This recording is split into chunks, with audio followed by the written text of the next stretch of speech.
Great question, and I'll sum it up. It's pursuing your passion or Mm. passions, which is my problem.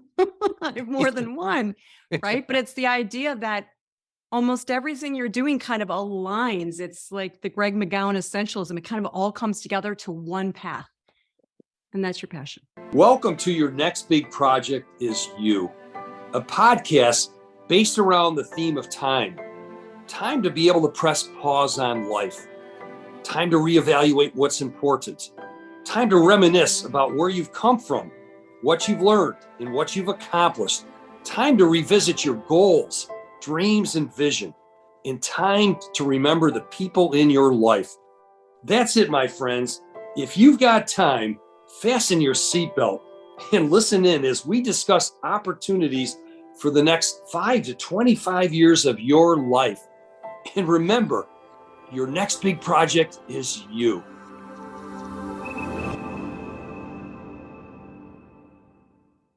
Welcome to our podcast. Your next big project is you. And I've got a special guest here today. Almost have some similar roots in terms of where we grew up or where we hung out and things like this.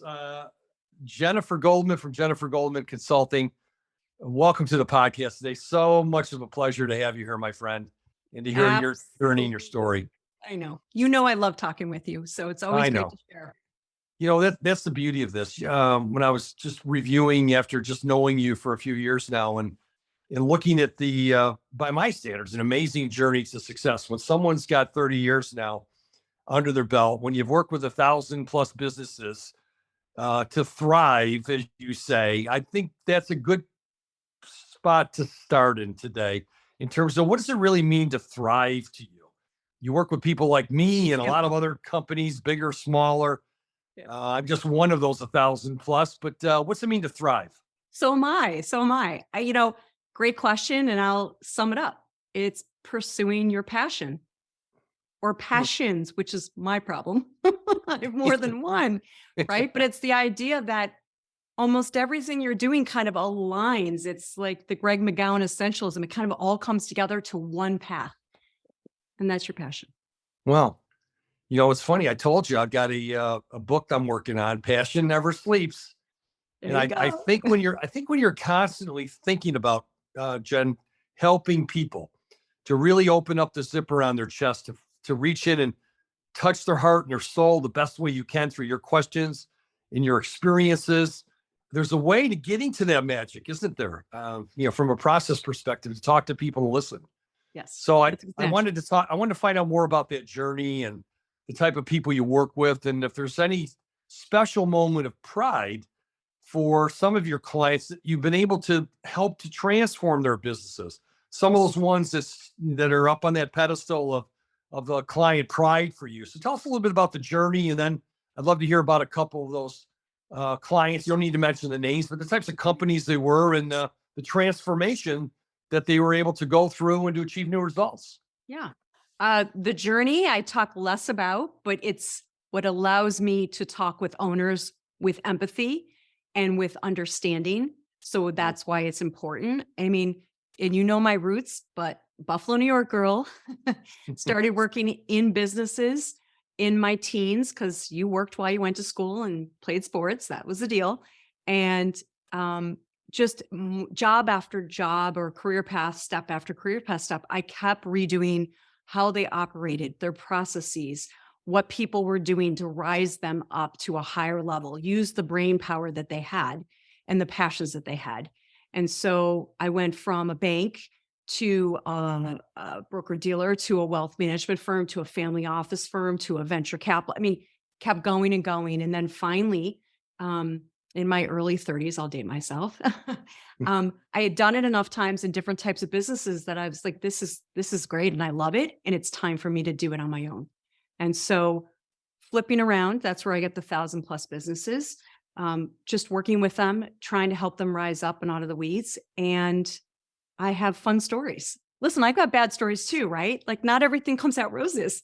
But the Yeah. fun stories, your owner that didn't own anything but the business and now owns a 4-story building with staff that are just in love with the business, and they have a great grand opening. And I'm standing there watching that grand opening and how people are, just celebrating, right? And the owner and owners now are like just so proud, like, as I call it, proud papas. Or what about, the company that never got to have a company outing that was fun, throwing axes, going to, I don't know, Dave and Buster's and really talking about their goals for the company. I mean, they've been in business for 15 years and never had the ability to pull everyone together and people to want that and to Yeah. be able to not only do it, but afford it. Taking half the day off and going and doing these things is no cheap undertaking, right? So, those valuations that are higher than you expect, and seeing in an acquisition, the mid-level manager rising to CEO at the same time. I mean, that's the jet. That's what Oh, gives me the juice, yeah, right? I can feel it. I can see it in your face and your smile and your expressions and the way you tell the story. So the clients are wide ranging. There's no deep and narrow focus. It feels like entrepreneurs or small businesses Yep. that Small, need to under work on 50. issues. Yeah, usually under 100 employees, services businesses. I've just chosen not to get into the product world, and that's perfectly fine. But yeah, they can be anywhere in the US, and they can, as long as they are engaged, right? They care about the customer experience and they care about their staff. I can work with that. Yeah. It's funny. I've always talked about when people say, "What does Jen do?" And I said, she's all about looking you in the eyes and pulling out of you what you really want to do and to figure out how to get there. And to really, in her own way and your experiences, the amalgamation of all of those 1,000 companies where you've been able to systematize an approach to make sure it's like the pursuit of effectiveness and efficiency to me. Effectiveness and, in my consulting days, doing the right things, and the efficiency is doing them well. Yeah. So it feels like a lot of that. Now you mentioned these 5 key areas that is part of your transformational process. Let's talk about these. The first one you talk about embracing clarity. What does that mean? You want to crave clarity. Like, I have so many businesses say I'm unclear. My staff are unclear about roles and responsibilities. I'm unclear, unclear, unclear. My attitude is you got to crave it and you got to aim for it. And you got to make it a deliberate part of everything that you do. So when you are defining a part of the business or explaining a goal of business growth, you need to clarify. And the reason I say that is, listen, I've learned the hard way too. So this is not me being a hypocrite. When you have to clarify, it makes you deliberate about what you're saying and want to do, and it steers you clear of the shiny object syndrome. There's just something about it. It may be a switch in the brain. I don't know what that is, but embracing clarity is writing it down, visualizing it, and holding yourself to the fire. But really what it's about is just keeping you on the path. And, Well, it sounds like you better trademark something. I just no, the TOS, let somebody else do it. the TOS, the tiny. What is that? The tiny. That's What'd you your say there? The syndrome. What is that? I don't know. The SOS though, that was a good one. I can't trademark that though. The tiny object syndrome. I love that. Just the thing that we just probably get myopic, right? Things that just That's right. where we lose concentration, we lose focus, That's right. and it takes us off on these paths that are following our passion. That's right. The pathway there to passion. It's another way to look at that. Well, cool. I love that concept there. What about easing learning? You talk about that as a second step. Yeah, that is just a lot of science thrown into those words. People learn in different ways. They learn auditorily, right? They learn visually. They learn kinesthetically. There are so many ways that people learn. Hence why the younger generation is on the YouTube, right? And they're learning that is more visual than it is auditory. So I think sometimes we think that the way others learn is the way we learn, and we forget. And I know it's hard in a smaller environment, whether it's your team or you're running a business, it doesn't matter. You have to be cognizant of the different ways of learning. So the first thing to ease the learning is just to learn the learning. How do people learn?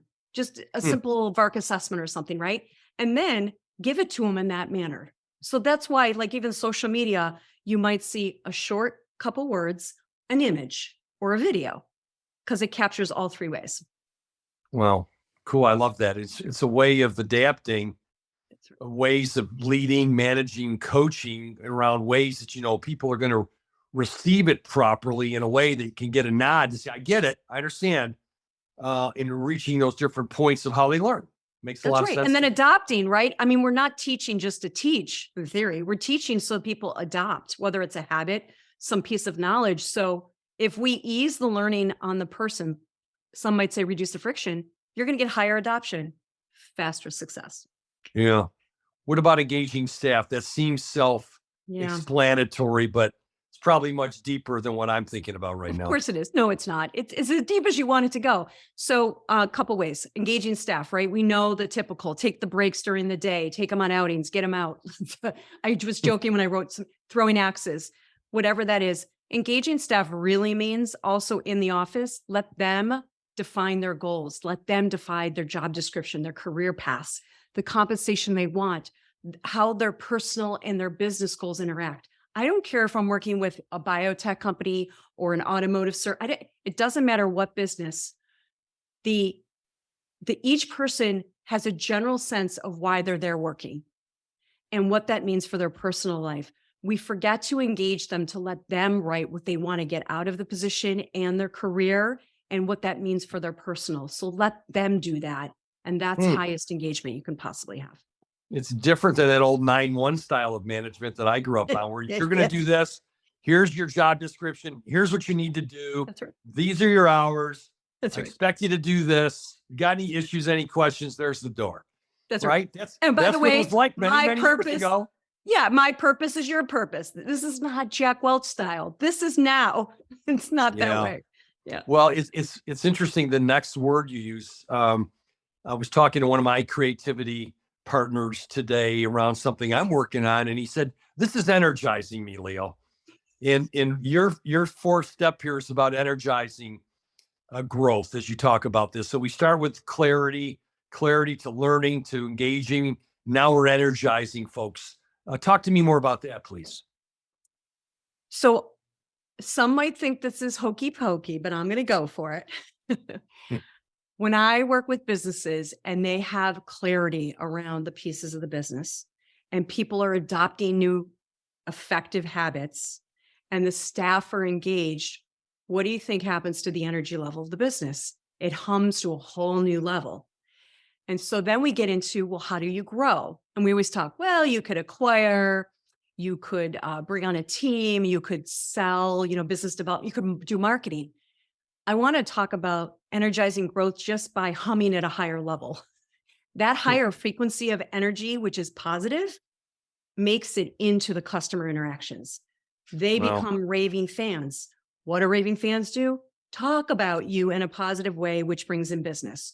So before you even get to the idea of ramping up your sales and marketing, remember that you have this wonderful win called positive energy, and let it out there. Get out in the community, get out in front of the customers, and let it kick up your growth, which it does. I've seen it. I can't predict it, except more to say then you are on your path. You've made a pivot. I can feel it. It's going to happen, and it does. It just does. Cool. Boy, you need to be a little bit more passionate about what you're doing. I know. You got to raise the I'm volume. tired. You got to raise the volume a little bit here. I mean, you're a compelling story here to do this. No, this is powerful what you're talking about, Jen, and everybody needs this type of coaching, and everybody gets it in varying capacities. I don't care if you're a big company, mid-sized company, small company, and I know you fill a niche with your area of specialization. So this is pretty cool. This last one on eliminating time wasters.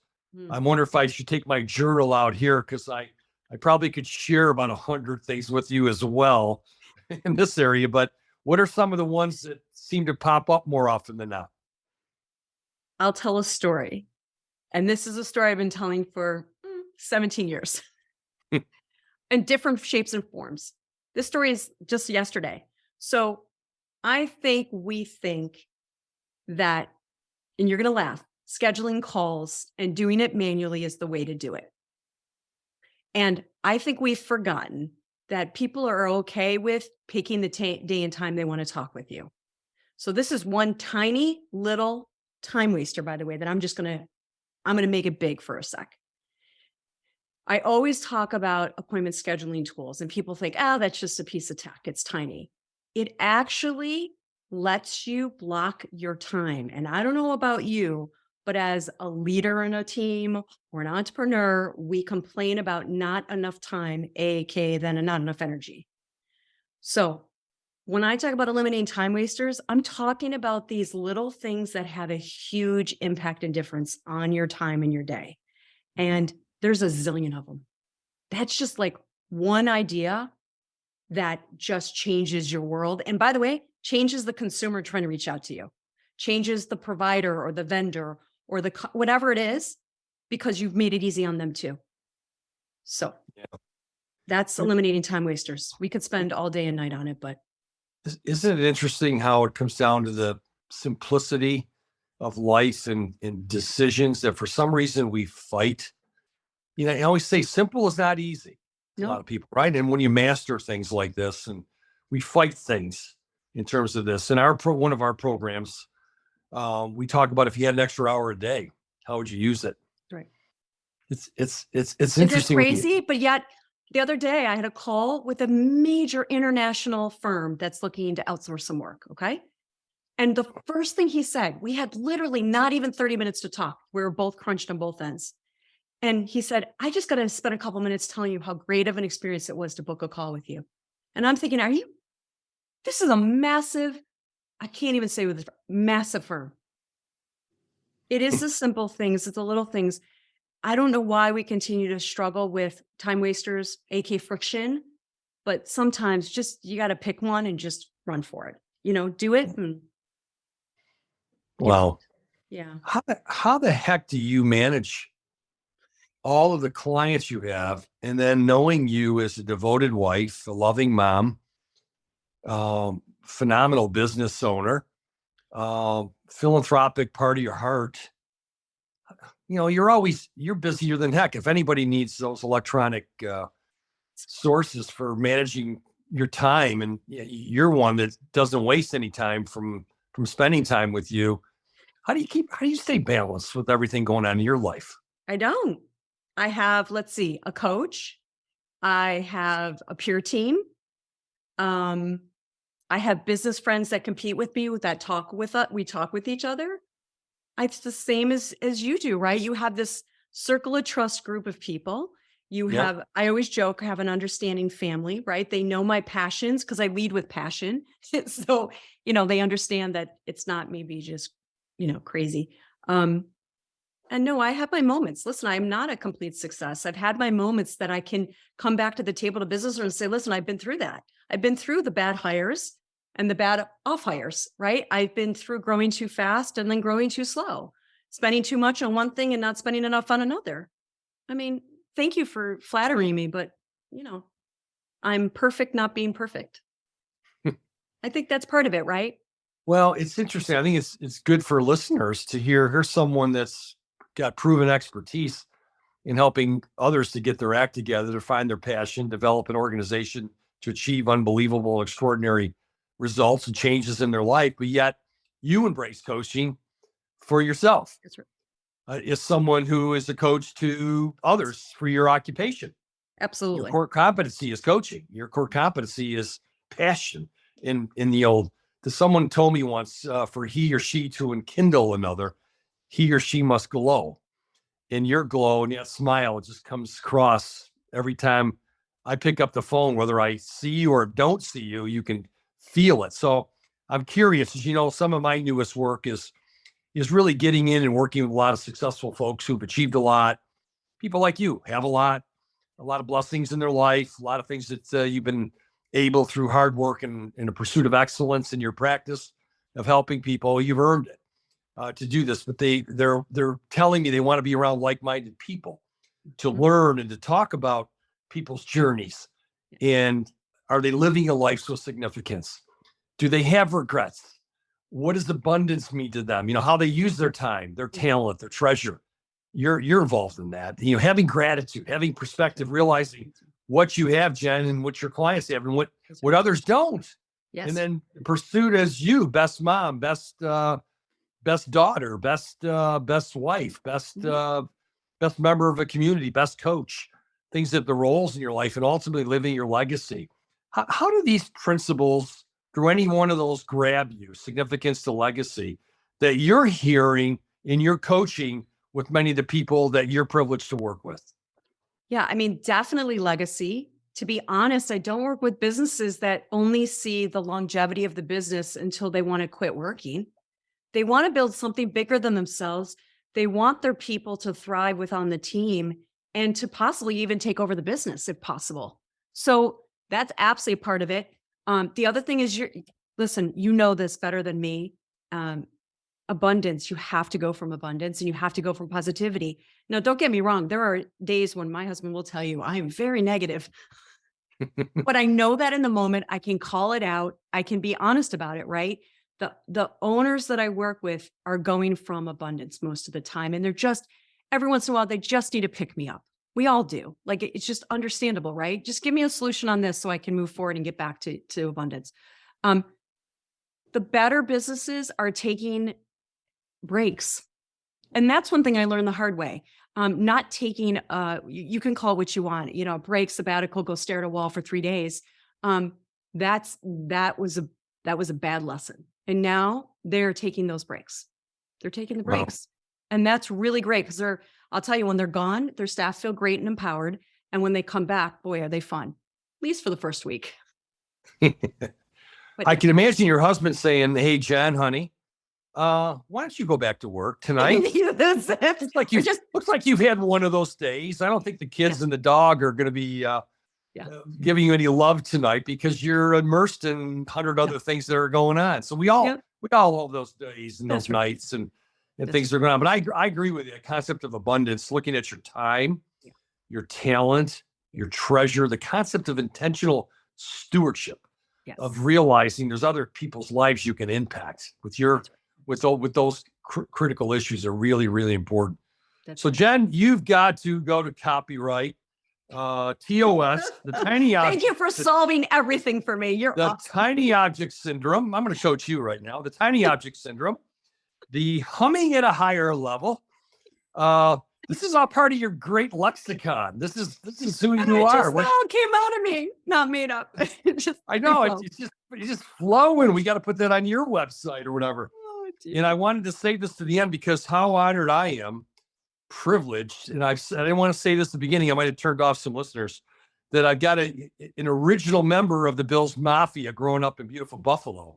I'm a transplant, I guess, from the Rochester, New York area to beautiful Buffalo the last 40 plus years now. But you grew up here, went to high school here, college. Went to a certain religious institution with a certain famous quarterback. Yeah, I was kind of in it. Yeah, pretty cool. Hey, listen, you got so much going on. You're changing people's businesses. You're changing their lives. You're helping people to find that glow within them. You are doing some really, really cool things. So I really want to thank you for sharing your passion with us today. Keep it up. Keep smiling. Keep changing lives. And you're really a very special person. So thanks for joining me today. Right back at you. Thank you. Thank you very much.